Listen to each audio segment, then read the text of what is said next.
आज तक आपने भूतिया हवेली की कहानियों के बारे में या किसी श्रापित आत्मा के बारे में काफी कुछ सुना और पढ़ा होगा, लेकिन इस पर यकीन करना शायद आपके लिए मुश्किल हो। पर आज हम आपको जो बताने जा रहे हैं उसके बाद आप खुद भूतों के वजूद के बारे में सोचने को मजबूर हो जाएंगे। दरअसल सन 1300 में कर्मकांडी पालीवाल ब्राह्मण समाज ने सरस्वती नदी के किनारे एक गांव बसाया था, जिसे आज कुलधारा के नाम से जाना जाता है। ये जैसलमेर से 14 किलोमीटर दूर स्थित है। कहा जाता है कि 200 वर्षों से उजाड़ और वीरान पड़े इस गांव में अब भूतों का बसेरा है। यहाँ रात में किसी भी इंसान को रुकने की इजाजत नहीं है, क्योंकि भूतों की इस नगरी में रात में रुकने वाला कोई भी इंसान सुबह तक जिंदा नहीं रह पाता। आसपास के गांव वालों की माने तो कुलधारा एक श्रापित गांव है। वहीं अगर इतिहास में झांक कर देखें तो जैसलमेर के भाटी राजपूत सामंती सरदार थे। सन 1825 में भाटी समाज के कमजोर राजा का एक सशक्त दीवान सलीम सिंह था।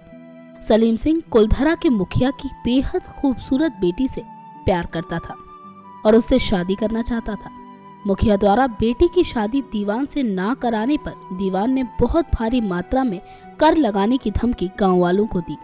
पालीवाल ब्राह्मण समाज के लोगों ने अपनी मान मर्यादा और आत्मसम्मान को महत्व देते हुए रक्षाबंधन के दिन गांव छोड़कर जाने का फैसला किया, जिसमें कुलधारा सहित आसपास के 84 गांव के लोगों ने साथ देते हुए रातों रात गांव खाली कर दिया और जैसलमेर के आसपास की दूसरी रियायत में चले गए।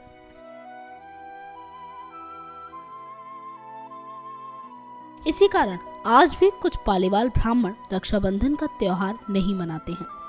इन 84 गांवों में से कुलधारा ही सबसे समृद्ध गांव था, क्योंकि यहाँ के लोग रेगिस्तान में अच्छी फसल पैदा करने की तकनीक जानते थे। आज भी कुलधारा में पालीवाल ब्राह्मणों के कुल देवता बालाजी का बड़ा भव्य एवं सुंदर मंदिर है, लेकिन वर्तमान में मंदिर के अंदर किसी प्रकार की कोई मूर्ति नहीं है। कुलधारा की तरह बाकी गांवों में भी ऐसे छोड़े गए मकान आज भी उजाड़ और वीरान पड़े हुए हैं, लेकिन विख्यात केवल कुलधारा गांव ही हुआ। अगर वास्तुशास्त्र की माने तो ऐसे स्थान जिनका नेतृत्व कोण नीचा हो, जहां नमी रहती हो, पानी का जमाव रहता हो, काई जमी हो, नेतृत्व कोण के दक्षिण या पश्चिम भाग में जमीन बढ़ाव हो, जिस कारण यहाँ हवा का प्रभाव उचित नहीं हो, ऐसे स्थान में नकारात्मक ऊर्जा बहुत बढ़ जाती है।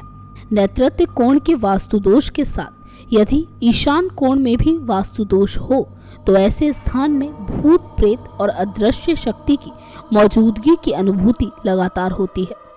और कुलधारा में भी कुछ ऐसी ही वास्तु स्थिति बनी हुई है। इसी वास्तु दोष के कारण यहाँ भूत प्रेत के होने का अनुभव किया गया है। लेकिन हाँ, अगर बात आंखों देखी की जाए तो अब तक किसी को इस तरह की कोई चीज नहीं दिखी है।